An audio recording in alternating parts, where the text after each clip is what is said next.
Assalamualaikum warahmatullahi wabarakatuh. Kami dari kelompok 12 yang terdiri dari saya Oktarida dan teman saya Putri Sainatul Husna. Kami akan memaparkan hasil makalah kami yang berjudul Prinsip-prinsip pembelajaran SKI. Agar aktivitas yang dilakukan guru dapat dalam proses pembelajaran terarah pada upaya peningkatan potensi siswa secara komprehensif, maka pembelajaran harus dikembangkan sesuai dengan prinsip-prinsip yang benar, yang bertolak dari kebutuhan internal siswa untuk belajar, mengingatkan beberapa hal yang dapat menjadi kerangka dasar bagi penerapan prinsip-prinsip belajar dalam proses pembelajaran, yaitu: 1. Hal apapun yang dipelajari murid maka ia harus mempelajarinya sendiri. 2. Setiap murid belajar menurut tempo atau kecepatan sendiri, dan untuk setiap kelompok umur terdapat variasi dalam kecepatan belajar. 3. Seorang murid belajar lebih banyak bila mana setiap langkah segera diberi penguatan. 4. Penguasaan secara penuh dari setiap langkah-langkah pembelajaran. Yang kelima, apabila murid diberikan tanggung jawab untuk mempelajari sendiri, maka ia lebih termotivasi untuk belajar dan ia akan belajar dan mengingat lebih baik.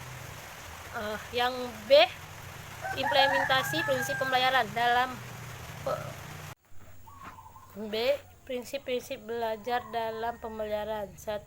Prinsip perhatian dalam motivasi. Perhatian dan motivasi merupakan dua aktivitas yang memiliki keterkaitan sangat erat. Penerapan prinsip-prinsip motivasi dalam proses pembelajaran akan dapat berlangsung dengan baik apabila guru memahami beberapa aspek yang berkenaan dengan dorongan psikologi sebagai individu dalam diri siswa. Sebagai berikut. Setiap individu tidak hanya didorong oleh aspek biologis, sosial, dan emosional, akan tetapi individu perlu juga dorongan untuk mencapai sesuatu yang lebih dari yang ia miliki saat ini. B. Pengetahuan tentang kemajuan yang dicapai dalam memenuhi tujuan mendorong terjadinya peningkatan usaha. C. Motivasi dipengaruhi oleh unsur-unsur kepribadian. D. Rasa aman dan keberhasilan dalam mencapai tujuan cenderung meningkatkan motivasi belajar. Agar motivasi belajar dapat tumbuh dengan baik, maka guru harus berusaha: 1. Merancang bahan ajar yang menarik. 2. Mengkondisikan pembelajaran yang aktif. 3. Menggunakan metode dan teknik yang menyenangkan. 4. Meyakinkan siswa bahwa mereka mampu mencapai prestasi. 2. Prinsip transfer dan retensi. Tujuan belajar dan daya ingat dapat meningkatkan retensi. B. Latihan yang terbagi-bagi memungkinkan retensi yang lebih baik. C. Penelaahan bahan-bahan faktual, keterampilan, dan konsep dapat meningkatkan retensi. 3. Prinsip keterkaitan keaktifan belajar yang ditandai adanya keterlibatan secara optimal baik intelektual, emosional, dan fisik jika dibutuhkan. Implikasi prinsip keaktifan atau keaktivitas bagi guru dalam proses pembelajaran. Memberikan kesempatan peluang seluas-luasnya pada siswa untuk berkreativitas dalam proses pembelajaran. B. Memberi kesempatan dalam pengamatan, penelitian, atau inquiry dalam eksperimen. C. Memberi tugas kelompok dan individu melalui kontrol guru. D. Menggunakan multi metode dan multimedia dalam pembelajaran. 4. Prinsip keterlibatan langsung. Implementasi prinsip keterlibatan langsung bagi guru adalah: mengaktifkan peran individual atau kelompok kecil dalam penyelesaian tugas. B. Menggunakan media secara langsung dan melibatkan siswa untuk berbagai percobaan. C. Memberi tugas praktek. Bagi siswa, implementasi prinsip keterlibatan langsung ialah: 1. Siswa harus terdorong aktif untuk mengalami sendiri dalam melakukan aktivitas pembelajaran. 2. Siswa dituntut aktif dalam mengerjakan tugas-tugas. 5. Prinsip pengulangan. Implementasi prinsip pengulangan bagi guru adalah: A. Memilah pembelajaran yang berisi pesan dan membutuhkan pengulangan. B. Merancang kegiatan pengulangan. C. Mengembangkan soal-soal latihan. D. Mengimplementasikan kegiatan-kegiatan pengulangan yang variasi. Sedangkan pada siswa yang dituntut untuk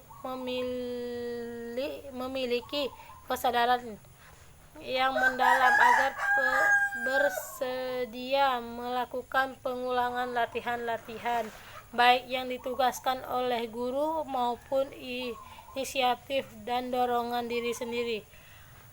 Selanjutnya akan disambung oleh teman saya Putri Sainatul Husna.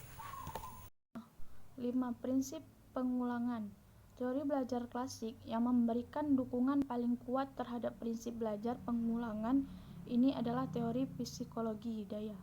Berdasarkan teori ini, belajar adalah melatih daya-daya yang ada pada manusia yang meliputi daya berpikir, mengingat, mengamati, menghafal, menanggapi, dan sebagainya. Melalui latihan-latihan, maka daya-daya tersebut semakin berkembang, sebaiknya semakin kurang pemberian latihan, maka daya-daya tersebut semakin lambat perkembangannya. Keterampilan adalah bagaimana melakukannya, dan keinginan adalah motivasi. Keinginan untuk melakukan agar sesuatu bisa menjadi kebiasaan dalam hidup kita. Kita harus mempunyai ketiga hal tersebut. Pandangannya ini digambarkan sebagai berikut. Implikasi prinsip-prinsip pengulangan bagi guru adalah: A. Memilih pembelajaran yang berisi pesan yang membutuhkan pengulangan. B. Merancang kegiatan pengulangan. C. Mengembangkan soal-soal latihan. D. Mengimplementasikan kegiatan-kegiatan pengulangan yang bervariasi. Sedangkan 6. Prinsip tantangan. Deporter 2023 mengemukakan bahwa studi menunjukkan bahwa siswa lebih banyak belajar jika pelajaran memuaskan, menantang, serta ramah, dan mereka memiliki peran di dalam pengambilan keputusan. Bila mana anak merasa tertantang dalam suatu pelajaran, maka ia dapat mengabaikan aktivitas lain yang dapat mengganggu kegiatan belajarnya.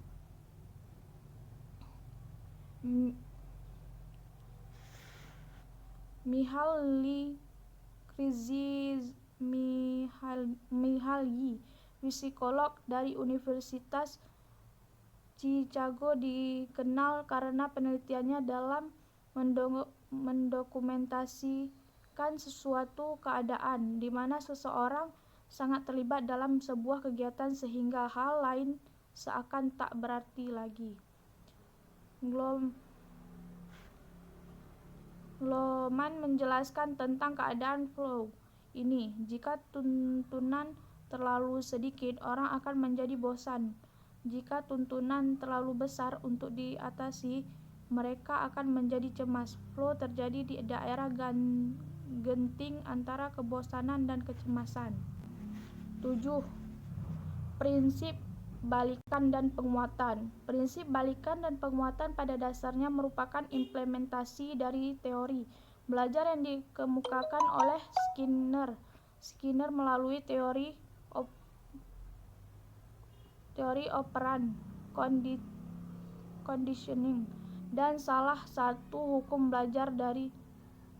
Menurut hukum belajar ini, siswa akan belajar lebih bersemangat apabila mengetahui dan mendapatkan hasil yang baik. Hasil belajar, apalagi hasil yang baik, merupakan balikan yang menyenangkan dan berpengaruh positif bagi upaya-upaya belajar berikutnya. Namun dorongan belajar menurut Skinner tidak hanya muncul karena penguatan yang menyenangkan tetapi juga terdorong oleh penguatan yang tidak menyenangkan. Dengan kata lain, penguatan positif dan negatif dapat memperkuat belajar. Mengemukakan secara khusus beberapa tujuan dari pemberian penguatan, yaitu A. Membangkitkan motivasi belajar peserta didik. B. Merangsang peserta didik berpikir lebih baik. C. Menimbulkan perhatian peserta didik. D. Menumbuhkan kemampuan berinisiatif secara pribadi. E. Mengendalikan dan mengubah sikap negatif peserta didik dalam belajar arah perilaku yang mendukung belajar. Terdapat beberapa jenis penguatan yang dapat dilakukan. 8. Prinsip perbedaan individual. Hasil sejumlah riset menunjukkan bahwa keberagaman faktor seperti sikap siswa, kemampuan dan gaya belajar, pengetahuan serta memberikan dan konteks pembelajaran merupakan komponen yang memberikan dampak sangat penting terhadap apa yang sesungguhnya harus siswa-siswa pelajarin. Dalam pandangan De Porter dan Hernecki 2001-117 terdapat 3 karakteristik atau modalitas belajar siswa yang perlu diketahui oleh setiap pendidik dalam proses pembelajaran, yaitu A. Orang-orang yang visual yang seringkali ditandai suka mencoret-coret ketika berbicara di telepon, berbicara dengan tepat, lebih suka melihat peta daripada mendengar penjelasan. B. Orang-orang yang auditorial yang sering ditandai suka berbicara sendiri, lebih suka mendengarkan ceramah atau seminar daripada membaca buku, lebih suka berbicara daripada menulis. C. Orang-orang yang kinestetik yang sering ditandai berpikir lebih baik ketika bergerak atau berjalan, banyak menggerakkan anggota tubuh ketika berbicara, sulit untuk duduk dan diam. Prinsip belajar kognitif, prinsip belajar afektif, dan prinsip belajar psikomotorik. Cukup sekian presentasi kami, lebih dan kurang mohon maaf. Wabillahi taufik. Assalamualaikum warahmatullahi wabarakatuh.